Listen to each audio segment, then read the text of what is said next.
It's 5:30, so I will call the work session, easy for me to say, work session to order. Do we need to take a roll call attendance? Okay. Vicki, can we take a roll call attendance, please? Councilmember Henry. Here. Councilmember Mock. Present. Councilmember Sayer. Present. Councilmember McKnight. Present. Mayor Johnson. Present. Thank you.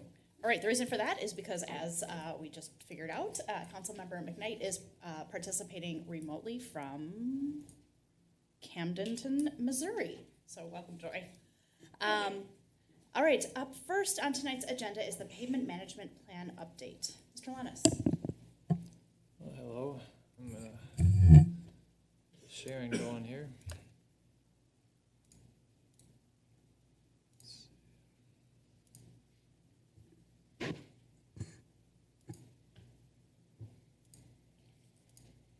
How are we doing? There it is. All right, well, this could fly along fairly quickly because we've given this presentation before, and it's a brief update, so you can speed me along with this if you'd like to skip a few slides. I always do. All right. So, as you would recall, we've adopted the first pavement management plan in the fall of 22. Summer is our first project, first year of the plan. Tonight is just going to be taking a look at a review of year 5 in the plan here, because as we've knocked one off, we're adding one to the 5-year plan, and we'll talk a little bit about that and then some next steps. So going back to our review on this, the goal is to extend pavement life and reduce city costs over the life of your pavements and your infrastructure. It's one of the more expensive things that the city owns is pavement. And so, of course, that can be a very, very big liability in time if it gets to the point where all streets need to be rebuilt at the same time. So it's just a managed way to put money towards your streets and do it a little bit more programmatically, the repairs. So we've ultimately set a goal to complete as many mill and overlays as possible. So that's what the plan is based on, mill and overlays to save pavement and avoid reclaims and reconstructions, which is where most of the money is going to go. When you get down the road too far, you have to reconstruct pavements. Those are the big numbers. So here is the 5-year plan. So as we discussed in the last presentation, these are grouped by neighborhood whenever possible. Focused on mill and overlays, and then we reserve $25,000 per year in budgets for miscellaneous patching and repairs, because we're still going to have that, and $30,000 for seal coating, crack sealing and seal coating, which is another big method to preserve and extend the life of your pavements. And then we now have MSA routes to be considering with state aid dollars, so it's an exciting change for the city. So the first, the 23 project area would be River Oaks development. That was our second year, and now would be our first year of the 5-year plan. So it's got a mill and overlay involved, a reclamation of 4th Street, which would be state aid, and then an estimated project cost of $1 million. So this is similar to what you've seen before, but would be your next year's project. And then we would have 2024 River Oaks development, part 2, mill and overlay, development streets here. That's a smaller effort here, but it's largely just a mill and overlay.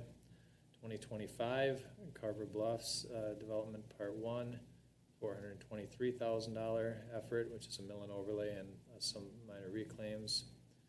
And then 26 project area, Carver Bluffs development, combination of mill and overlay and reclaim, Mountain Hope Road. This is a big one, big year, and it's an estimated project cost of $1.2 million, majority of which being state aid. And here's the new addition here to your 5-year plan, Carver Bluffs development, reclaim, with average or estimated project cost of about $550,000. Again, we're getting into the streets here at 25 years, so we're doing this at the right time. I guess is the gist of it. It's good that the pavement management plan is in place, and it's good that we're getting at some of these streets, because when they start getting to 30-year streets, definitely harder to save those pavements. So. Dan, I'm gonna just interrupt. Joy, are you hearing everything okay?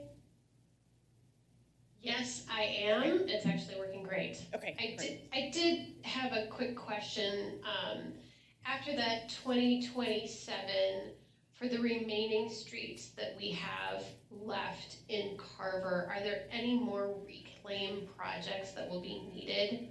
Or are we kind of on the lesser expensive mill and overlay here on out? Do you say after the, which year? After this 27 year. 27? 2027 project area year. No, it's a good question.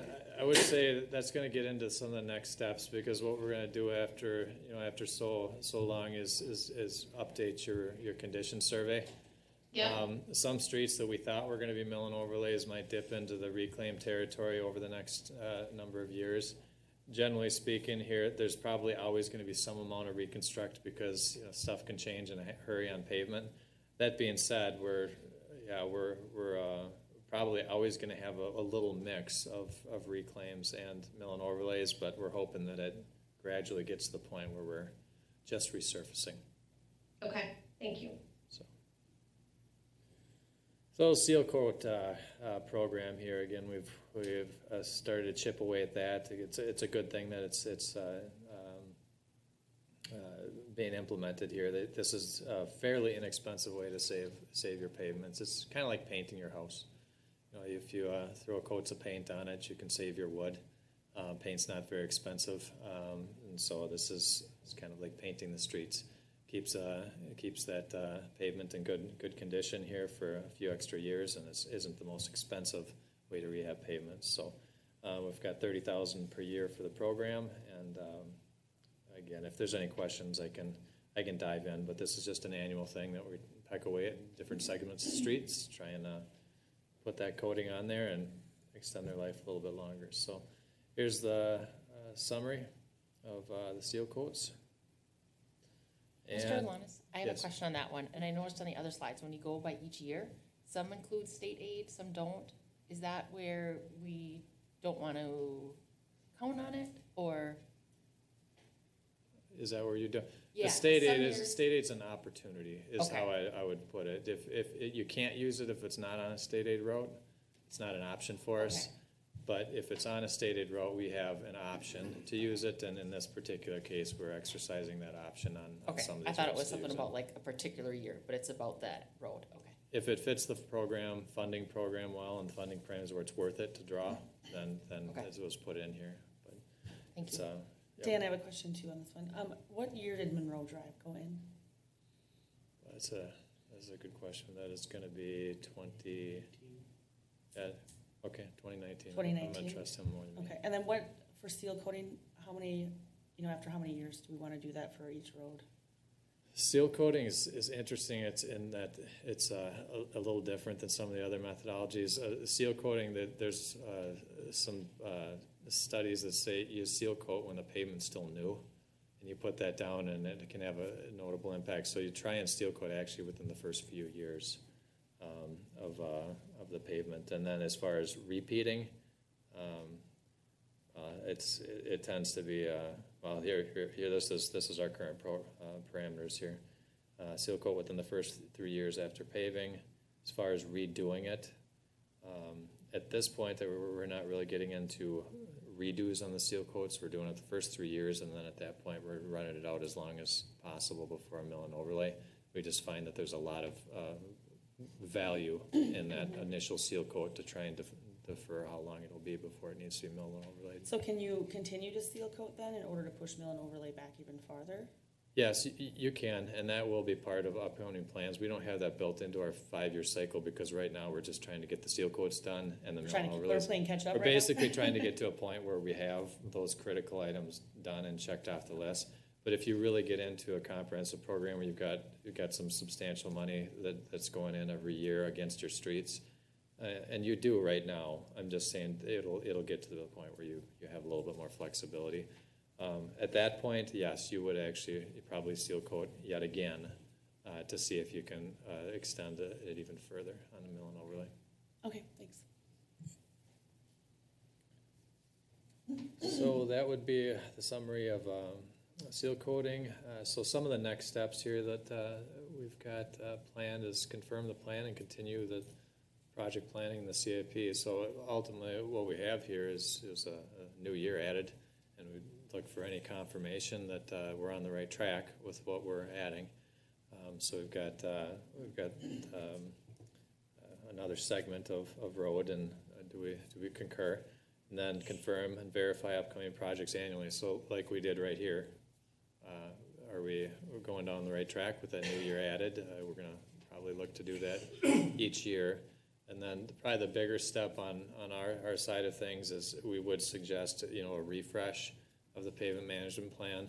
And the nice thing is most of the work has been done when you go through a plan in the first go round. All the ranking systems are set up, and basically the whole plan is assembled. So what you do for a refresh is you basically go out there and do a little bit of reassessment of your street condition. In 3 years, are the areas that we milled and overlaid or that we steel coated, is everything behaving the way we'd expect? Are those older streets that we ranked as a mill and overlay, are they still a mill and overlay? So it's just doing some rescoring, and then at that point you'd probably take a look, and to Joy's question, at that point you'd reassess whether or not you're able to save some of these areas that we were hoping to avoid reclaims on, and but you just basically score the pavements again. That's pretty much what you'd be getting at, and that would be in a few years. So that's the whole process, and ultimately this presentation may not change a lot over the years.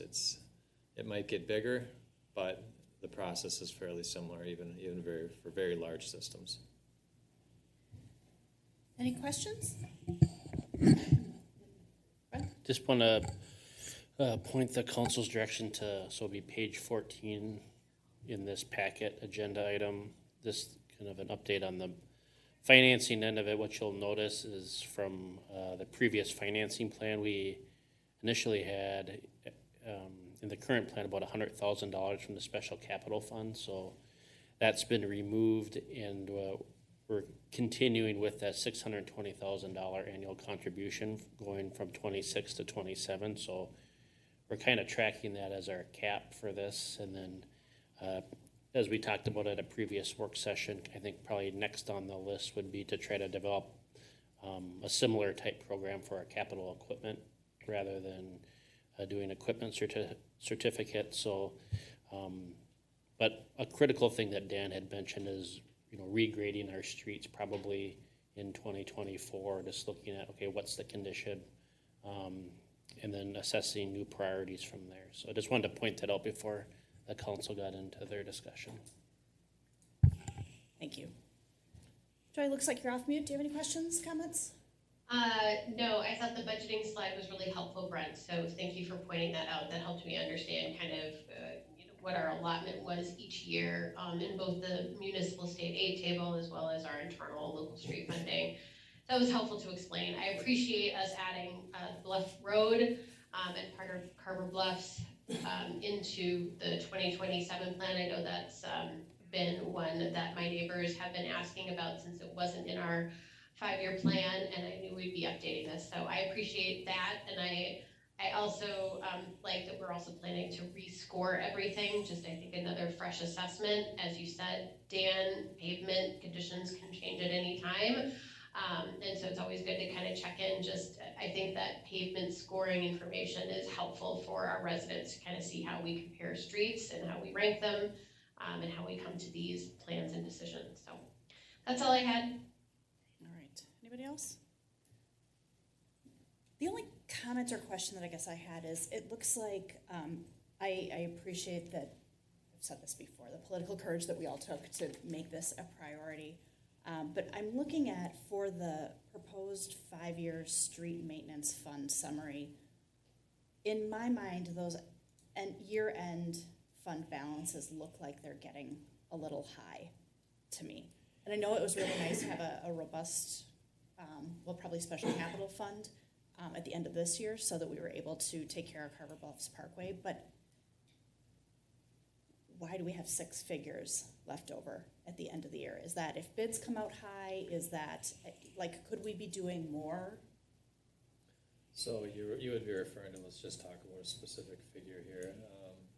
So it's Is the, that yeah, the top one there. the top one, the 5-year local street maintenance, estimated street maintenance investment, and estimated year-end street maintenance fund balance.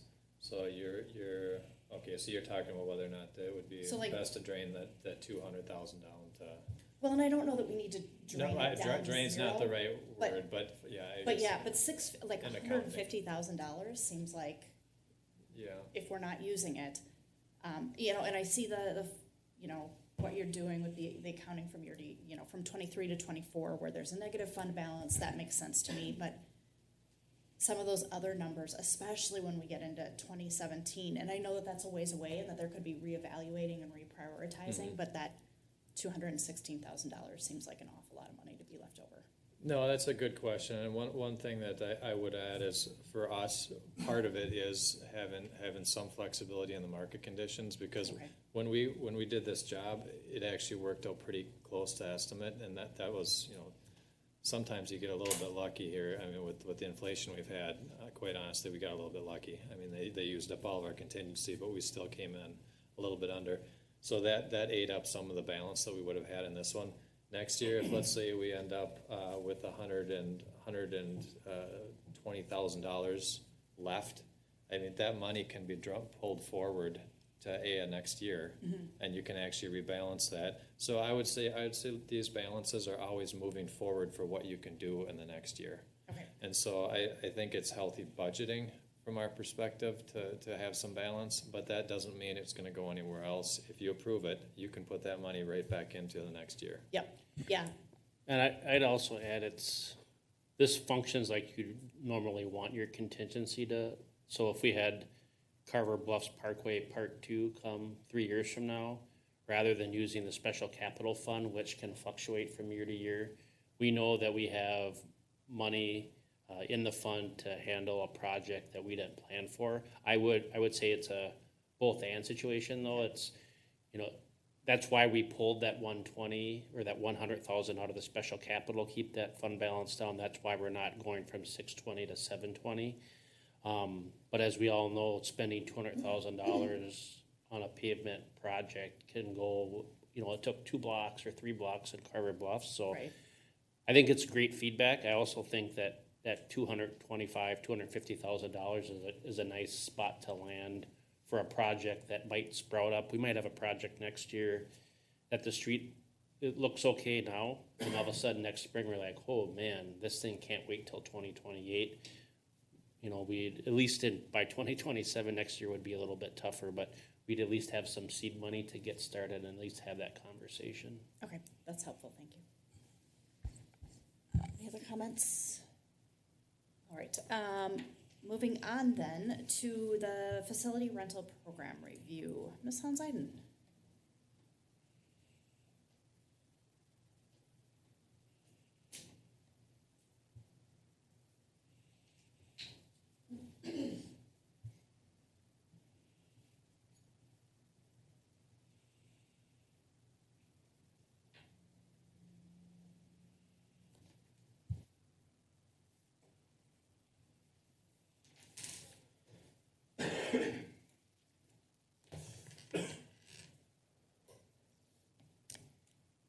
Thank you, Mayor and Council.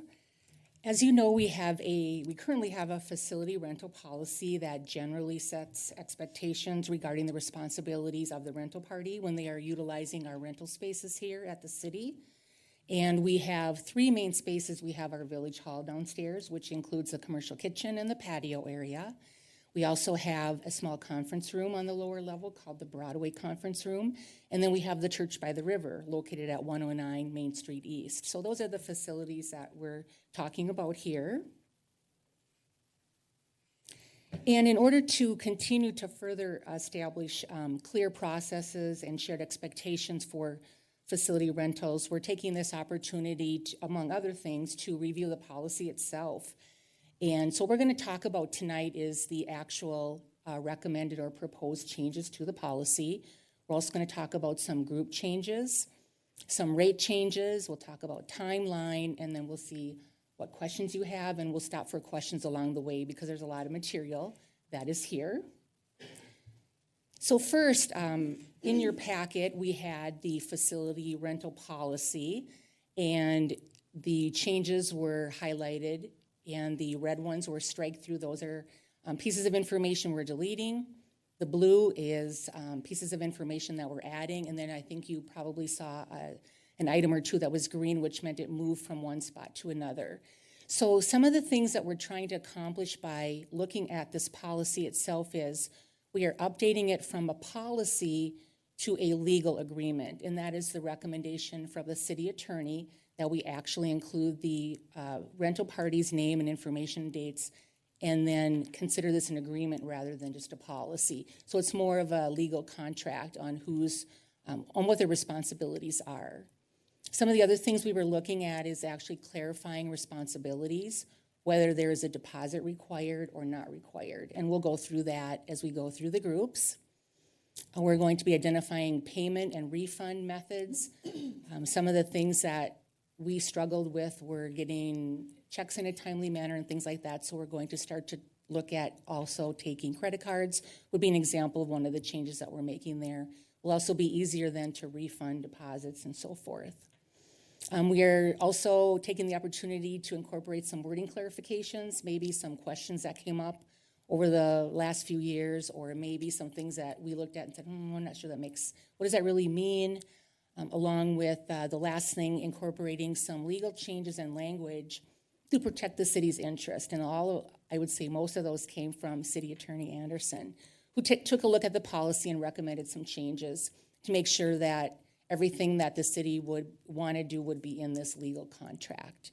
So I guess I would probably, before we get into the groups and the rates, just take this opportunity to just see if you have any questions on the actual soon-to-be-called legal agreement, if you had any questions on changes that we were proposing. Any questions? Yeah, I have Christy? I have a couple on the agreement. So we're looking at 1.8 tables and chairs. So it had before that you could come in with written prior approval if you wanted something. I'd like to see that entered back into the agreement. Just an example, the Lions, we have Christmas with Santa Claus, and they bring in Santa's chair, or if someone wants to bring in a card table that's smaller than our 8-foot tables or 6-foot, whatever they are. So I'd prefer to not have that be so strict, to give people a little flexibility on what they're bringing in, because sometimes there's some special items. What section is that, Christy? I know I remember it being in is- here. Maybe I'm ahead of us here. Under booking details, if you go down to section 1.8. 1.8. I think, Brent can correct me if I'm wrong, but I think we removed that language because we didn't want to get so strict so that we would require people to get written authorization, but you certainly, at the time of the rental on the application form, could put, we've had people ask for different things.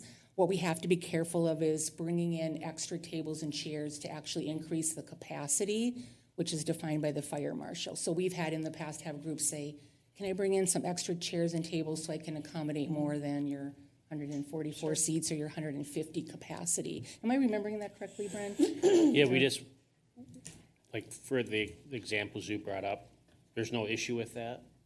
And so we can maybe clarify that no outside furniture related to capacity would be better. But we were getting questions about, can I bring in this trunk for supplies? And we don't want people to have to require written permission. We don't want to provide the written permission. So it just felt like an additional step. But we can certainly clarify that for occupancy. The basis is we don't want someone setting up tables and chairs in the lobby to, get 20 more people into their event. Right, absolutely, and I understand that, and I think if we note that, I also don't think that they need to have written prior approval from mommy and daddy to bring in a special item. But I think having no outside furniture maybe brought in as the agreement is a little bit too stiff, because we'd be going against it right away with that wording. So if we can add something about to not increase capacity or whatever that wording ends up, I'd be much more comfortable with that. I'm sure, yeah. I was just going to say, I'm sure that was in there. I'm just having a hard time trying to find it. I know that there was another section that talked about not being able to bring things in solely to increase the capacity. But we can straighten this one up a little bit more with the wording to make that clear. Great.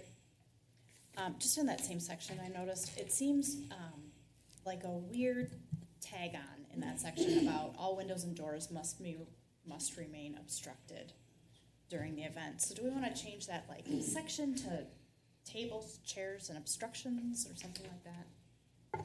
Can I ask you which section Sure, you're in? it's the same Courtney? one that Christy was referring to, 1.8. Okay. It's on page 3 of the rental agreement. The title doesn't call out windows, and then we start talking about windows. I see what you're Yeah, saying. and I get it that, you know, you can't obstruct a window or door with a chair, that it kind of fits into there, but it's a little just, I think it would be easier and clearer and hopefully, because everybody I'm sure is combing through this with a fine tooth comb like we are tonight when we sign a rental agreement, just a little bit harder to miss if you included that. Does that make sense? So are you asking to remove the windows? Nope. Oh. Nope. Just to change the line that says 1.8 tables and chairs. Oh, Maybe I we'd see say the something title. like tables, chairs, and obstructions or something. Got it.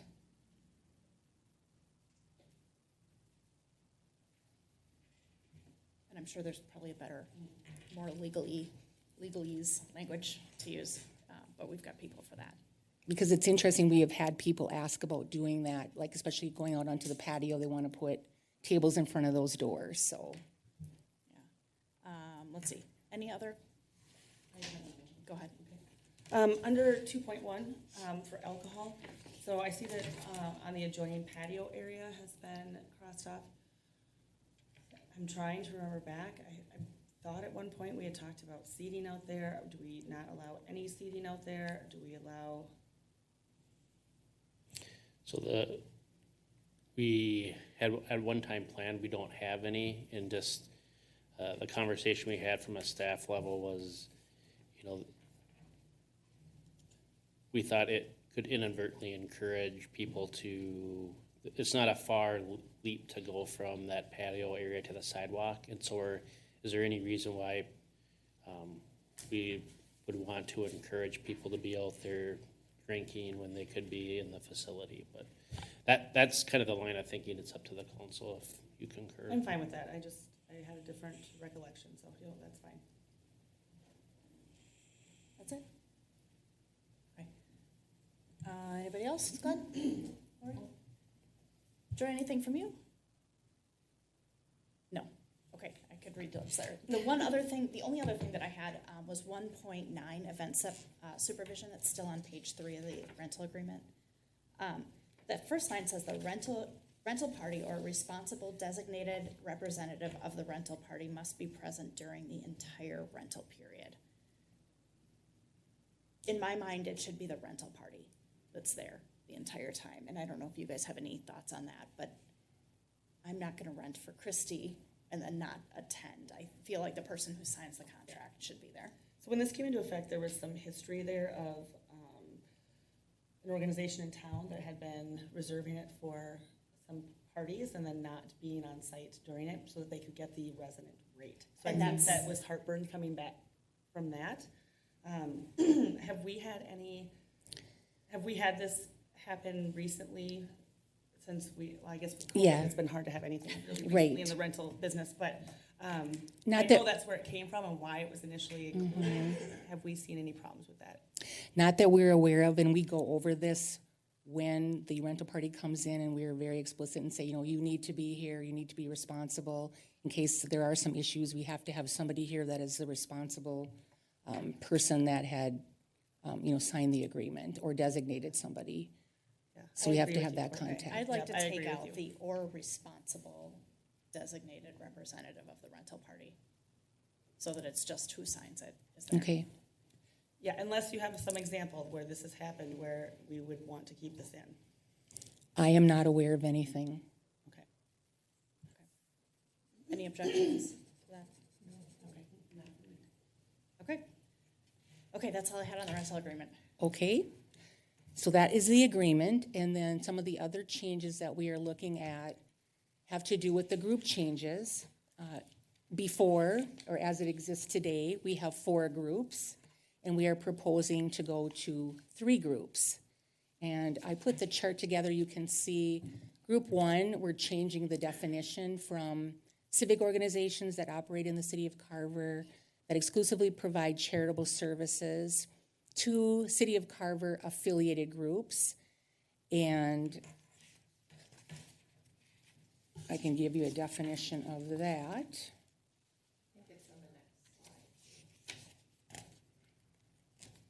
Yeah, I've got some examples.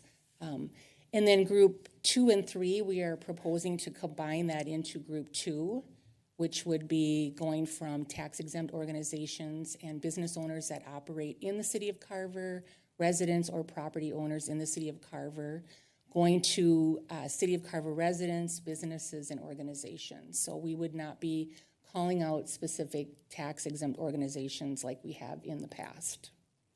And then group 4 would go from business owners that do not operate in the city of Carver or non-residents to non-residents, businesses, and organizations outside of the city of Carver.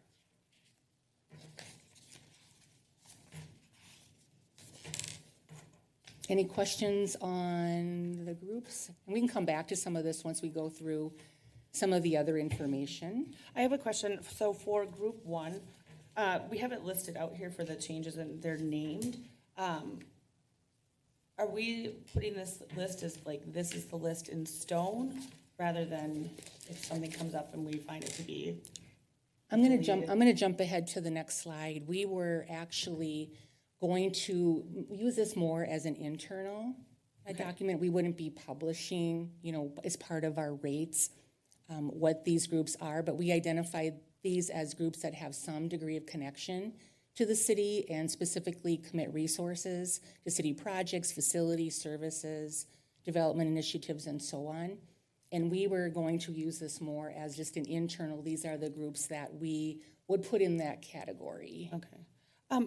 Is Funky Minds still in existence? Do they use our buildings? I checked in with them and they are going to get back to us and let us know what their status is going to be. But I think they're missing from this. We had Funky Minds listed. Oh, okay. I hadn't heard back from them, but yeah. Okay, they would. I didn't hear what you said, Brent, I'm sorry. We have Funky Minds listed in here as a group, but they just didn't make this slide. Okay. So. Sorry, that was my error. I'll make sure they're on there. Yeah. But we aren't certainly normally in a situation where we want to put things in stone, but I do think we want to have real clear expectations from the council on this, and if there is another group that you're interested in grouping here, because my selfish goal with this was try to eliminate some fairly consistent kind of questioning that Vicki and Brenda get related to groups, and I think the more clarity we can provide to them, the better, because it just kind of gums up the process, and so and some of these groups were kind of, depending upon the situation, clamoring for free rental anyway, depending upon what they were doing or what activity they were providing, for example, and they weren't clamoring for free rental, but Eastern Carver County Schools holds elections here. It's not necessarily something you're going to charge a rental fee for. So these are the groups, along with Funky Minds, that have provided some, all the pieces here that Vicki described. So if there are additional groups that you think we're missing, but other groups that aren't listed here would then go to group 2. So HOAs, youth athletic associations, clubs, Boy Scouts, Girl Scouts, Cub Scouts, etc. And so for our Carver Youth Baseball and Softball Association, so I see that they are not included on here, and tell me why we would not include that Carver group on this. Well, I think if you do the argument would be then you should include the football group, the lacrosse group, the soccer group. So that was the distinguishment where the Black Sox provide field maintenance, Southwest Transit services, county, school district, etc. And they've always paid, right? The CCYBSA? No, they've traditionally not paid. I don't think that I don't know if they're a big renter of these facilities. Have they? Which group is that? The baseball and softball group. No, they may do one in the spring when they're doing certain things like uniforms and things, but it's been pretty minimal overall.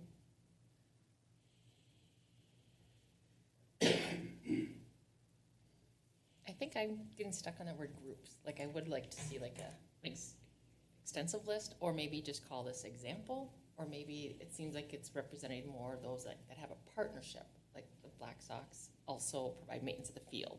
You know, how Southwest also. I just don't want to be in a situation where someone's like, well, so this group's on the list, why isn't our group? Yeah, I think though in the definition though, I think that Yeah. calls it Some out degree of fairly well. connection. Yeah. I don't know. I'm not quite sure how I Yeah.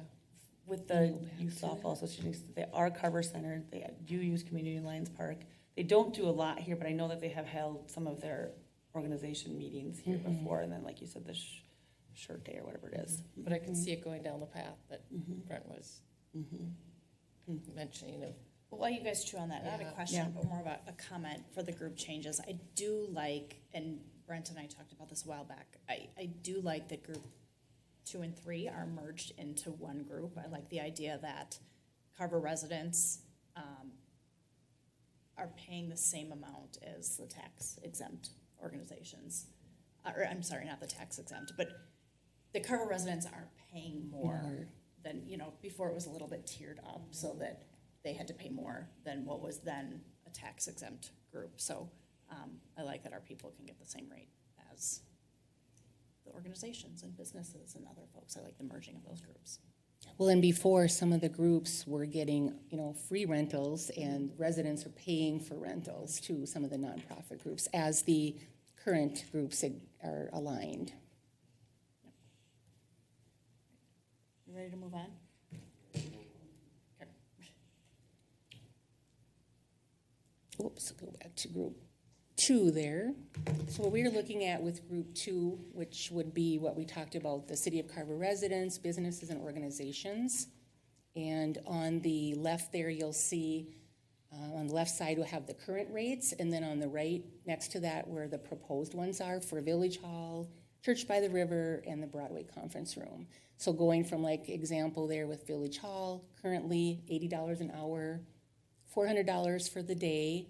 The damage deposit, the first one there, $400, is without alcohol, and then the $1,000 was with alcohol.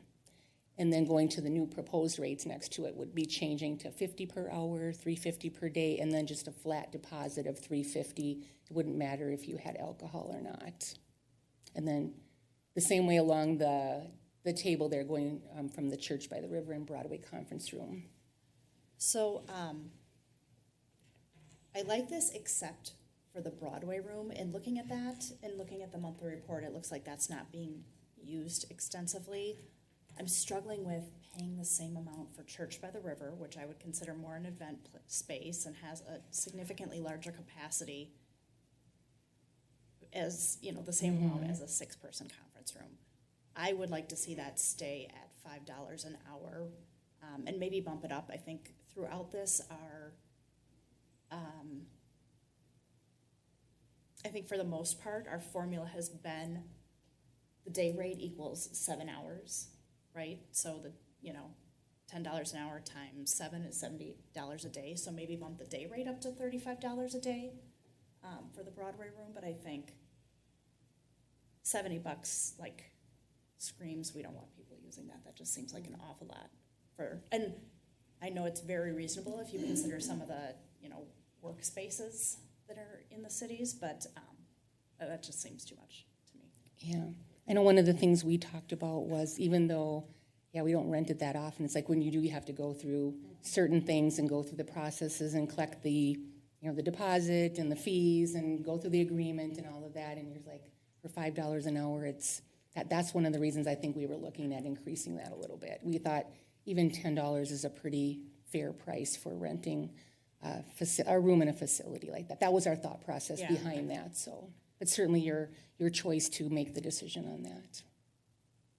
That's fair feedback, but I just see, I can't get beyond $70 for Church by the River or $70 for the Broadway room. So that's what I'm struggling with. Mm-hmm. So considering the mic is on. So considering the time again that Vicki was talking about that it takes to get it rented, right?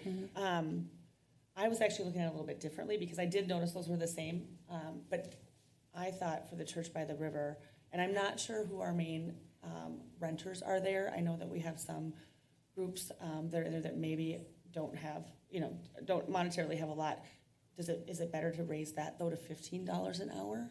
Because that is a separate facility, you have to go down and check it, you've got to do all the, and it's larger. So, Yeah, and I don't want to price Yeah. groups out. I know some of the groups that are in there, again, don't carry huge cash balances in their groups, so I don't want to price out some of our, our Sunday folks that I know are in there and some of the other groups.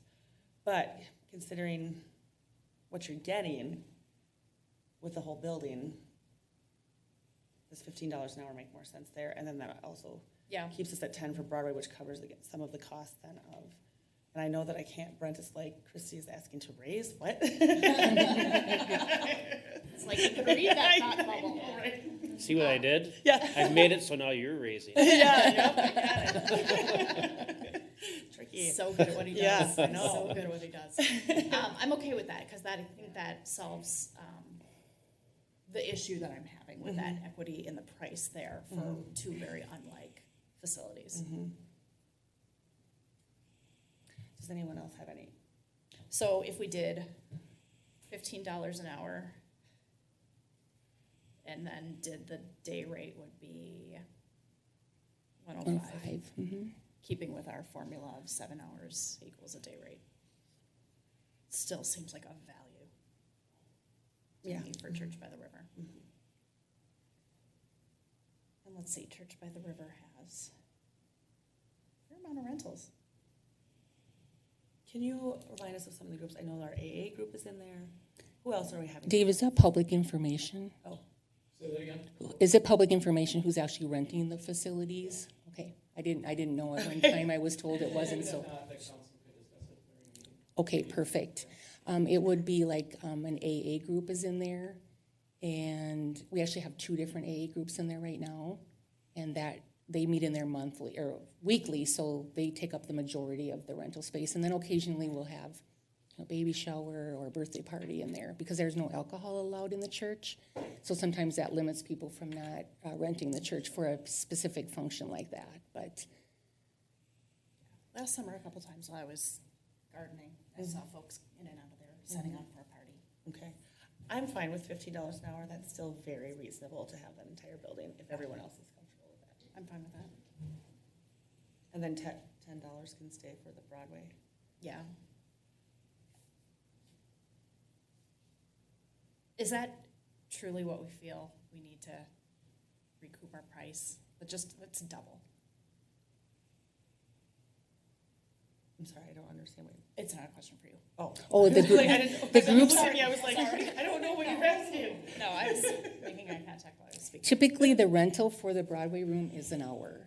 Okay, okay. Again, that's what's going on right now. Will that change next week, next month? I don't know, but right now, it's pretty much just people will rent it for an hour for a meeting. Okay. That's been what's happening to date, so. Okay. But I would add that, $5 for our utilities is, we'll probably have more utility costs for that hour served plus staff time to rent it. So we're at a minimum with the $10 getting our money back. And, one of the things that I was a little bit concerned with is if we I think it's a great space for folks to use. I was a little bit concerned that if it's so affordable, someone might want to kind of set up like a regular kind of business operation yeah. there, like Kennedy and Graven wants to be here full time. We don't want that. So Okay. So 10 and 15 then. No, I'm fine with $15 an hour for Church by the River, 105 for a day rate, and then keeping the Broadway room. As is. Okay, Thank you. shall we move to group 3? Let's. Oh, I have one more question, but it's just when you collect the deposits, do you collect, is it a check, do you cash, do you hold a check? How do you do that now? We've always cashed the check, and then we will refund with a check. Okay. That's what our current policy said, so, but we will be looking at changing that, and making it a little more streamlined, so. Okay, thanks. So group 3, I'm not gonna go through all the fees because the current ones are on the left, and then the proposed ones are on the right there. Same with the alcohol and non-alcohol deposits on the bottom there for Village Hall.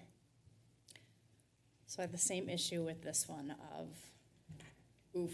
$140 for the Broadway room. And and this would be, for non-residents, Yep. and so on, But- so, yep. In the context of it costing the exact same amount as Church by the River. So I don't know if you want to bump that up a little bit to make it $25 or $30 an hour. In my notes, that's what I had thought of, increasing it to $30 or $35 an hour for the church. Thoughts? I like being consistent with that, especially, that Church by the River is a little more costly for us too. So you wanted to go to 30, is that what you said? I don't know what the number would be, but definitely higher than what Broadway is. So if it was $30 an hour, it would be $210 for a day rate. If it was $35, it would be $245 for a day rate. How's it going, Glenn? I feel like it needs to be at least 30. I would be fine with 30. Okay, so can we raise Church by the River to $30 an hour with a $210 day rate? We can do that. Joy, do you have any thoughts? Sorry, I don't know that. I don't have any strong feelings on this. Though I get your logic about not charging the same for Church by the River versus Broadway room, so I'm okay with the adjustments that you guys are proposing. Any other thoughts about the rate for non-residents?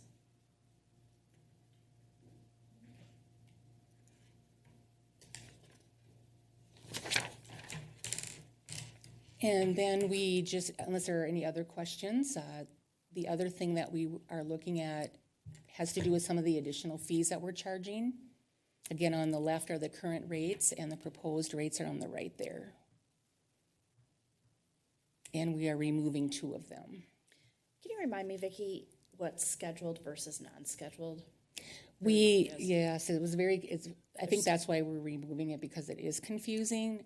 What we would do is when somebody would actually schedule, say Village Hall, and then they would, at the time that they do their facility reservation, when they would schedule it to be like the day before, they got a certain rate. But then if they came in not scheduled, but they came like the week before and said, oh, by the way, I would like to have Friday before my Saturday rental, then it was a different fee. And we're proposing to just have that be the same amount, just to keep it simple. And we've had a few requests like that, but not very many. Most people set up in the morning and then have their event, and then they clean up the night after, but. So then those 2 fees that remain in the proposed would be just Village Hall, early entry, or late exit, not scheduled or non-scheduled. We'd remove that language. Yes, we just have that for Village Hall. We would probably not have it scheduled. We probably should just call it early entry or late exit. Take out the That's what I scheduled meant, yeah. piece, yes. Okay, gotcha. Any other thoughts, questions, comments on the fees? I see a question just on the building host. Are we doing good with staffing that? I just haven't paid attention to it. I just remember initially it was. We haven't had a whole lot of events with alcohol, but we are staffing that, and we actually just had an event yesterday, Saturday. And, yeah, we've had a few events with the building host. And yes, we do have staff member, not city staff, but we are staffing that, so. And I see though it went up to $30 an hour. Why did that raise? I know, I'll ask Brent that question. It's hard to find people, Okay. especially just with the frequency and, so, yeah.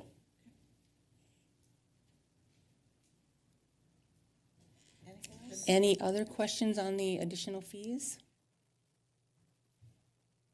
I don't see any. Okay. Then I think the next question, we can have a discussion about, what's the timeline look like for this? When do we want to start implementing? As you know, tonight we are at the work session collecting feedback on some of the proposed changes.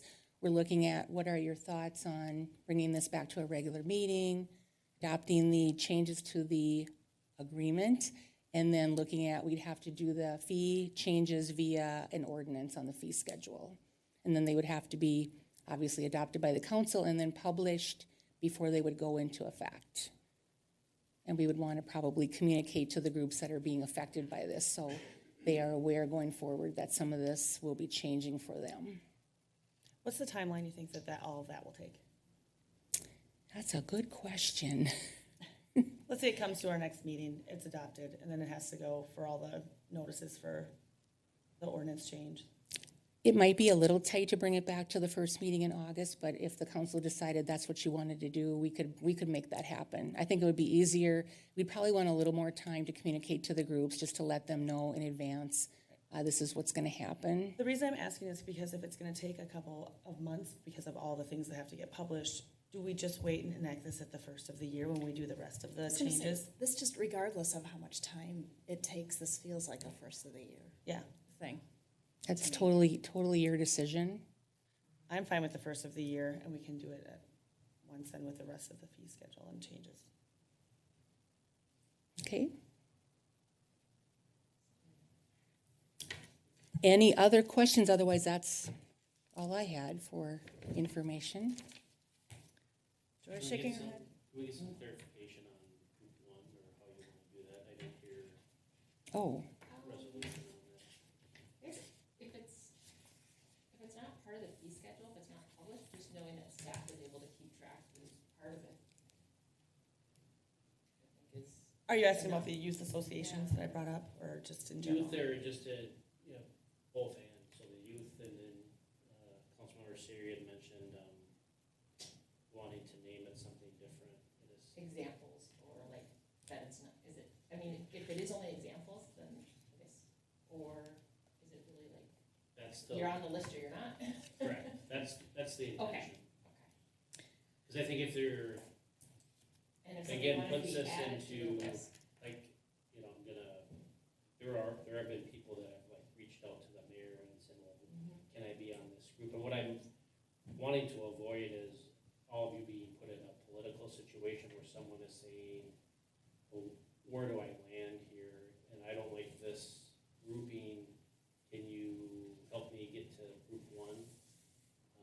And so I think that's, if we can always change, the names, but having like, these are the lists, I think alleviates some undue pressure on the council and staff from trying to, these sometimes tend to be kind of political pushes because they're people that we know, groups that we're involved with, and so this kind of helps bring it to the council chambers, and then you decide what groups you want on there and what groups you don't. we put a date on it and say, as of this date, these are the affiliated groups, and Well, it will be as it goes That's into what we're doing, ordinance, yeah. For the Carver one, they're based in Carver. They're the main users of our fields in Carver, and our kids that are in Carver. Obviously the kids in Carver go to other places too, but I don't know that there's an influx of kids coming from Deep Haven to play in the Carver youth baseball. Do you have any knowledge of that, Glenn? Not as much as I did a couple of years ago, Right. but there's Chaska kids that come, but I'm okay with this list of affiliated groups, with probably the asterisk of we check to hear back from Funky Minds or add them. I think that there's some personal issues that those folks are going through right now that I've heard about that might impede their ability to get back to you right away. right. What Brent is couching gently is it's just such a slippery slope with the athletic associations, because there's the football association, lacrosse, and those kids pay to play. There's money that those associations have. They're using it very, very, very sparingly. So I don't have an issue with charging them. and they likely have a resident that could, they're in the Carver, so they would be the group two. Correct. Yeah. Great. Yeah, I'm with it's a slippery slope, just that the school, I mean, a lot of the sports align with the school district, so.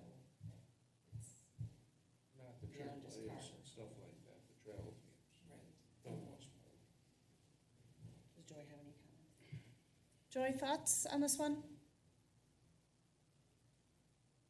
I guess I'm okay with the athletics being in group 2, right? That's what they're currently falling into. Yes. Yes, Vicky shook her head. Okay. Okay, well, there's 3, so. Okay. All right. Okay. I think we're good. Do you need Can I ask anything? one further question, Yeah. Mayor and Council? So are you suggesting too that the new policy and the agreement also come back at the beginning of the year, or just the fee changes? In my mind, the effective date is the first of the year. For So everything?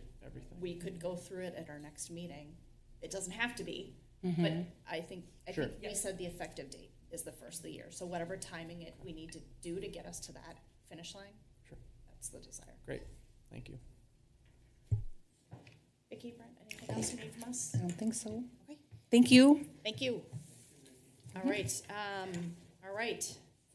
Moving on to cannabinoid product regulation review. Did I say that right? Yeah, spot Okay. on. Spot on. So, finally, I get to talk about something that's a little less boring, I guess. I feel like I always talk about things and Just like because we're talking He's about talking weed. about himself, right? He's not talking. rarely does, do All right, do make these it fun. laws- Can't these wait. laws change and, so, yes, as of July 1st, it's now legal in Minnesota. You've probably seen it on the news or in the paper to sell edibles and beverages that are infused with THC, provided that they meet a number of what are now state regulations from a marketing standpoint, packaging standpoint, and then they can't exceed a certain threshold of THC in the products to be able to be sold. Interestingly, the new law has very little in terms of regulations related to where these things can be sold. There's no licensing requirements. There's no law suggesting that it's illegal for people under a certain age to try to purchase or to possess or to use even. And so cities are kind of scrambling all over the state right now to decide, one, do we care, or is this a state legislature created issue that will get sorted out in the next year? And so you've probably seen that there are some cities adopting moratoria that prohibit retailers from expanding into this use. That's an option. The memo that I put in the work session packet for tonight really lays out whether the city has the authority to regulate these things. And as of right now, yes, you do. And I think the two main options in terms of regulation are, one, we could either license businesses and come up with a set of licensing requirements, or two, you could go through the zoning ordinance amendment and decide this is its own standalone use, and do we want to say it's allowed in this district, not allowed in this district, and potentially create rules and regulations around the zoning. Or three, you could do nothing and see where this goes. There's, I think, a lot of question marks right now about, one, how this is going to impact societies, cities, on both a localized level and across the entire state. And two, I can't ever predict what the state legislature is going to do, but I assume now that these things have become legal, there's going to be state legislation at the next regular session, if not a special session before then, which I don't anticipate. But it's going to be a handful. One really quick clarification. Sure. So when you said you don't have to be of a certain age to buy it, so like cigarettes, you have to be, and alcohol is 21. You can go in at 16 and buy this? No. Or how does this work? No, so retailers cannot sell these products to anybody under 21. Okay. But there's nothing prohibiting a person under the age of 21 from going in and trying to buy them.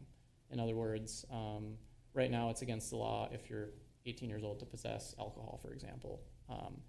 It's not against the law if you're 18 years old to possess these products. It's only So against it's the a law for possession. somebody to sell them. to you. Okay. Yeah. So hopefully that clarifies that. And really, tonight I'm looking for feedback from the council on what is local policy making. I mean, do you have any desire to regulate these products. And if you do, I would suggest in the short term adopting a moratorium, because that at least allows you to maintain the status quo and gives you time to not try to rush into something. Because if you decide you want to regulate the products, there's always an opportunity for retailers to kind of slip in before you regulate them, and they would be considered, grandfathered in or legal nonconforming use under state law. And so it's difficult to, wind back the clock, if you will. And that's why some cities are adopting these moratoria to say, let's just say we can't do this as of now. We're going to think about it. Staff is going to look at it. We're going to see how other cities throughout the country are regulating these products and whether that's worked or not worked. We're going to see what other cities in the state of Minnesota are doing and go about it that way. Or you could, again, one of the options is to do nothing. There are a handful of cities, and admittedly there are clients of mine and my firms that have said, we don't have any interest in regulating these things. The legislature has acted. They've decided that these are going to become legal, and at the city level, we don't want to create legislation, local legislation about that. So it's really an opportunity to discuss, again, from a policymaking standpoint, what you think and what you want to do either in the short term or in the a little bit longer term, knowing that anything you do could be subject to preemption if the legislature decides to act in the future. Because I don't know where that is going to go, frankly. Let's see, can I jump in with my questions? Sure, of course. Yeah. Okay, so if we do nothing, potentially, if we look at our main street, Rob's Electric can be selling it, the Doghouse can be selling it, the art studio can be selling it, the coffee shop can be selling it. Any and every storefront can be selling this if we do nothing. There's no language in the new law that limits where these things can be sold. There are certain businesses like liquor stores and other things that have statutes already created that limit what they can sell to a specific list of things. So liquor stores, for example, cannot sell these products because they're not listed under the definition in the statute of what they can sell. But that's really it. I mean, you're right. It could be any retailer. It could be Macy's or Walgreens or a lot of those big ones won't because of imaging issues. Right. But it theoretically, you're right. It could be any retailer could sell these products. Okay. For the moratorium option, because after the last session, I'm not sure about anything that they're doing in St. Paul, but I agree with you. I'm about 51% sure that they'll come with some regulation the next time that they get together. Can we do the moratorium option to buy ourselves that window until something's decided next spring and not necessarily do anything other than cool our heels and wait for the state? The moratorium has to be established for the purpose of having staff study the issue. It can be up for a year. It can last up to a year, but cities don't have the ability to just adopt a moratorium and say, we just want this to be stopped for a year because we think the legislature is going to act. It has to be for the right reasons, and what the statute says is the only reason you can do it is if you're going to enlist your staff to look at it. Now, is there a pretty potentially good chance that during that year, while staff is considering options, legislation is enacted and then it becomes less important from the city standpoint? Yes, it is. But I want to make sure that if we do adopt a moratorium, that it's at least with the goal of a bona fide study and having staff look into it. Now, there's no magic thing for what a study is. I mean, that can simply be staff's going to start considering what they think might be a good idea and bring it back to the council for feedback. And it can last for up to a year. So if we're looking into those things for that long of a time, I guess that's my best answer I can give you, then that's fine. Okay. And then my last question is if we decide to do a licensing program tonight, I heard what you said about doing a moratorium so that we could kind of stop action on that. But what's the timeline if we decide? It totally depends on how long we want to, if a licensing program was what the council wanted us to explore, I think it would probably take a couple of months because really to come up with some meaningful licensing provisions, we'd want to be careful about that, and we wouldn't want to just bring it back for approval too. We'd probably want to bring it to a work session to see how you feel about it. And there's really no template yet for this. It's all really new, and I'd be reluctant to say this is something that we can, throw together in a few weeks, type of a thing. Because it's gonna be the police department providing input, or the sheriff's office. It's gonna be city staff, zoning. It's gonna kind of be collectively putting our heads together to say, what do we think is good, and then getting feedback and input from the council on what you think might be good too. Okay, yeah, the league came out with talking points today, or they sent them out in an email, and they were good, but what was read between the lines is, we really don't know. Yeah. Lots of questions. All right, Lori, do you have any questions? So is that, if we went forward with something like the licensing a program or amendment to ordinance, is it basically just regulating who can sell it? Yes, it would be similar to tobacco licensing or Okay. liquor licensing. It So- would probably be like a background check thing because, So you wouldn't want regulate somebody who can with, sell it to somebody 21 and older, knowing though that a Correct. liquor store cannot sell it. yes. But then yet, if it gets in the hands of somebody under 21, that minor under 21 really isn't in trouble because they can possess it. True. Yeah, and I don't know if you recall when they were going to the T21 tobacco stuff. There were a lot of studies that said it doesn't. This is an opinion, I think, and there's probably some research behind it. But it doesn't serve a good purpose to criminalize underage possession. It's better to criminalize selling it and tell licensees that we're going to do compliance checks and you can't sell to anyone under 21. We expect you to ID people, and then if they don't abide by those terms, then you can potentially revoke or suspend their license and that kind of a thing. Now, that again is a policy debate, I'm sure, but you could include in your licensing program rules about who you can sell to, and the fact that you have to check IDs, and the fact that you might be subject to city compliance checks and all those things. Yeah. Yeah, no, thanks for answering my questions and just kind of clarifying what I thought I was hearing. I'm at a spot where I care about this, but I want to take the long game and see what might happen as far as waiting for the state legislators to sort this out. Christy? So I have a question. So when we're talking about, let's say, liquor stores or bars, is it in the provision from the state that they can't sell that additionally with alcohol, or is it because it's just not something that's licensed?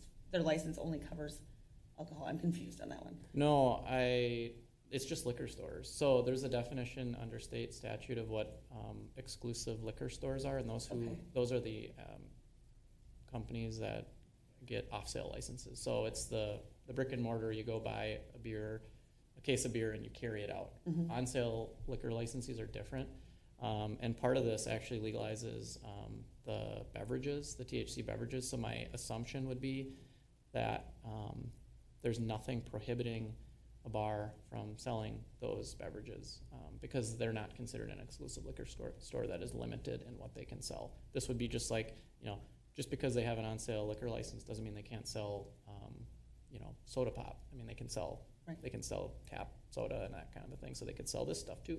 Even if they have an off-sale license as well? I think most of our bars have. Yeah, and I'm not speaking just in general. Yeah, It's no. here just in the world of things. Yeah. I'm curious. That's a good question. I assume that they would probably be able to sell. I don't know. I'd have to determine whether they're considered an exclusive liquor store or not, but I don't think they are because they have the combination on sale, off sale licenses. So there might be a loophole there for them to sell. Okay. Thank you for presenting all of the different options. So this is obviously very new for the state of Minnesota. So people tend to get a little bit up in arms and a little raised because it is brand new. There's many states that have THC that is legal in different sorts of ways. So I actually feel the same way as Lori does. I would rather, this is a state legislature decision, and I would rather let the state sort out what they have approved, and then we can follow suit with that than trying to make our own legislation here that I'm assuming could be then superseded by what the state might come up with at a later time anyways. I don't want to jump to huge regulations on something just because it's new in our state. And I think that, like I said, the state has spoken, they voted on this, and I'm not really interested in the moratorium or the licenses. Not that it won't come later. For me, it's let the state figure out what they are and how they want to move forward with it. And we'll see what happens as it comes along. Again, I'm not sure that it's going to be that long because they're going to come up with things, but again, it's with they already have something in place, as you were saying, with the people who sell are the ones who are going to be on the hook, I guess, if they're not following the law. And I think I feel that we should leave that up to the state at this point. I don't see that we're going to have a huge rush of THC sellers just bombarding Carver in the next couple of weeks. So that's where I stand on it at this point. Glenn? The irony of talking about cannabinoid and zonings. I think that this is absolutely a state issue. I don't want to rush into anything. It's the Wild West with cannabis and THC levels and all this other stuff. So for us to issue zonings and ordinances against and licensing and all that stuff, the state's going to have regulations and stuff that's going to come out with this because, well, they're bringing it upon all of us. They'll get more of it figured out so that we will have a better idea of where we need to be in the future. So, I don't want to put any moratoriums or anything like that on this. Sit back and wait. Joy?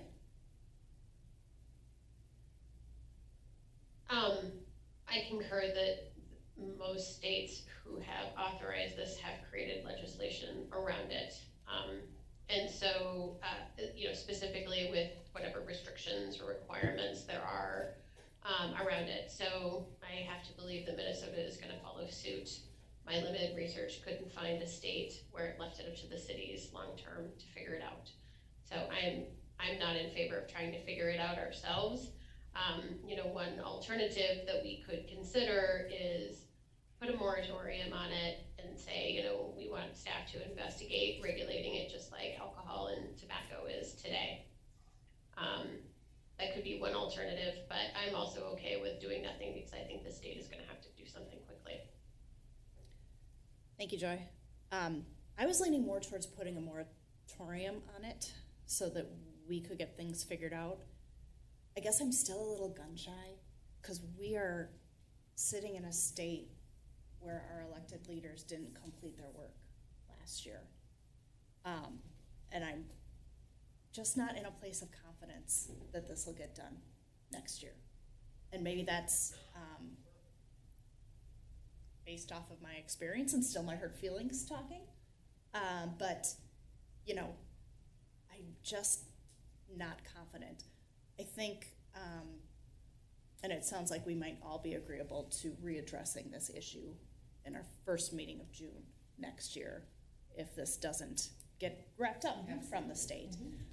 But I am definitely, envisioning, some users in our downtown area not being happy if there are all kinds of vendors of this product in our downtown area. So, but that said, I recognize that I'm in the minority, so I guess we'll go ahead and take a hands-off approach. And one thing I want to just,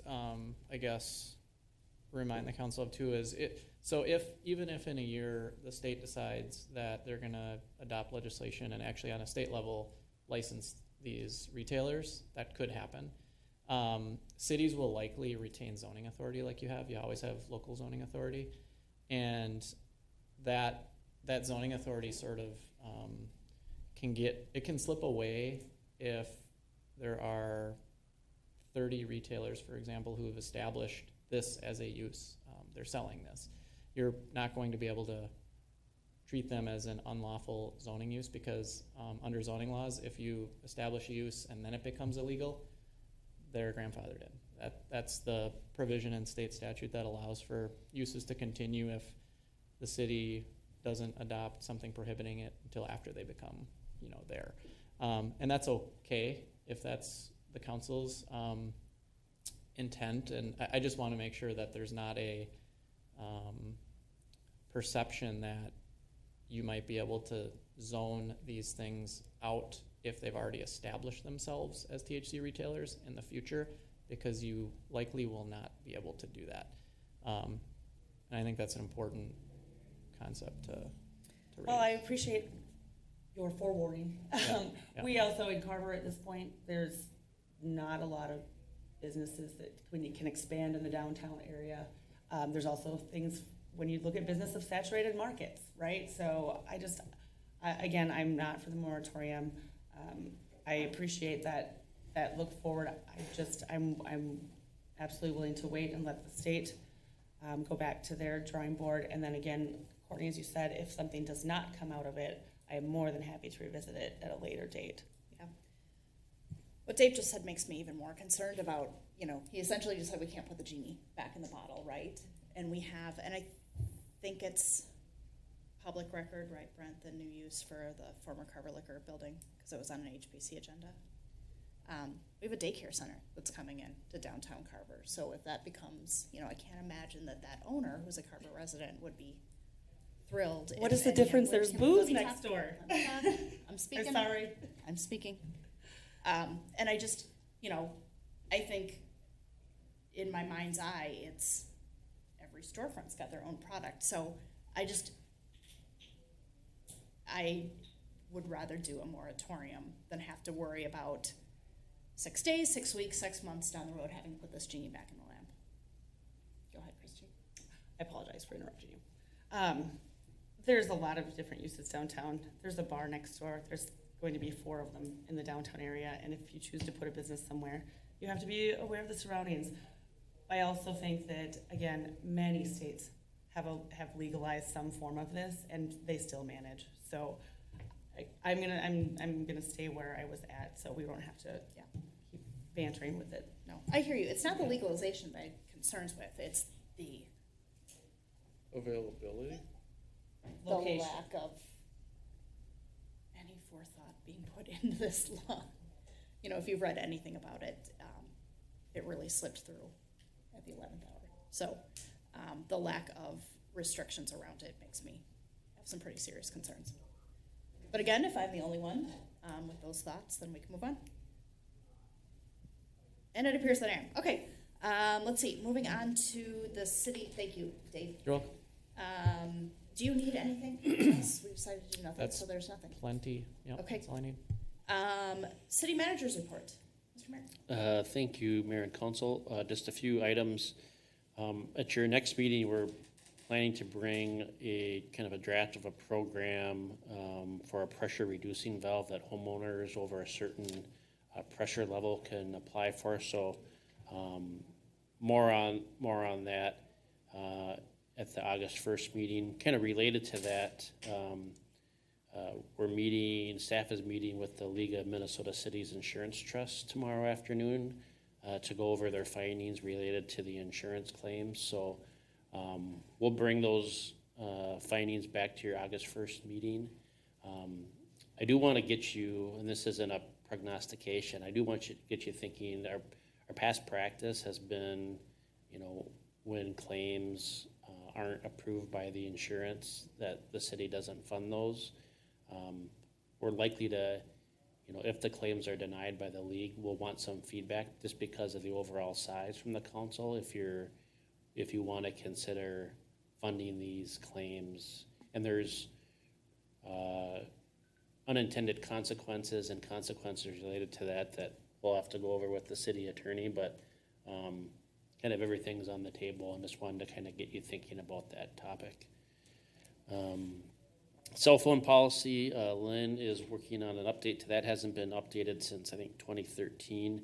The primary piece to that is, with really one small exception, we don't have anybody on a regular city cell phone plan. Everyone's using the personal device plan, and theoretically, or not theoretically, but you know, the practice is now that is counted just like a car allowance as a taxable income, and so we're going to be wanting to make that official through a policy change where it's split up into two payments monthly for our cell phone plans.